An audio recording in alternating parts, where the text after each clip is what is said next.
नमस्कार दोस्तों, मैं गोपाल कृष्ण एक बार फिर माँ पर एक नई कविता लाया हूँ। मुझे पूरा विश्वास है कि पिछले कविताओं की ही तरह यह कविता आपको बेहद पसंद आएगी और आपका स्नेह मुझ पर बना रहेगा।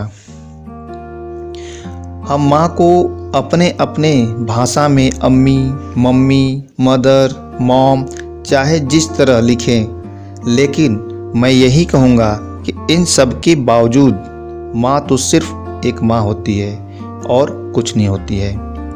हमारी भाषा, जाति, धर्म, देश, वातावरण सब अलग हो सकते हैं, लेकिन इस संसार में एक माँ की अपने संतान के प्रति स्नेह, दुलार, प्यार, जिसे ममता कहा जाता है, एक ही होता है और पूरे विश्व में माँ की एक ही परिभाषा होती है।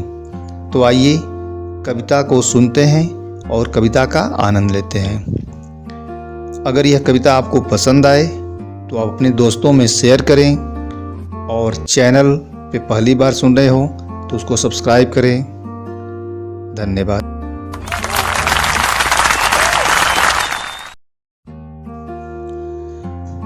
सपने अपने अलग अलग हो, चाहे अलग अलग हो भाषा। सपने अपने अलग अलग हो, चाहे अलग अलग हो भाषा। माँ की ममता एक ही होती, माँ की एक ही है परिभाषा। माँ की ममता एक ही होती और माँ की एक ही है परिभाषा। लिख लो तुम चाहे जिसमें जैसे, गीता, बाइबिल या कुरान में। लिख लो तुम चाहे जिसमें जैसे, गीता, बाइबिल या कुरान में। माँ तो सिर्फ माँ होती है, माँ तो सिर्फ माँ होती है इस सारे जहान में। माँ की ममता एक है होती, माँ की आंचल एक है होती।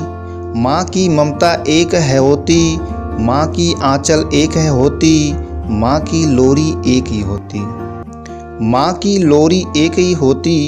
बस बदला है तो इस जहां की भाषा। सपने अपने अलग अलग हो, चाहे अलग अलग हो भाषा। माँ की ममता एक ही होती और माँ की एक ही होती परिभाषा।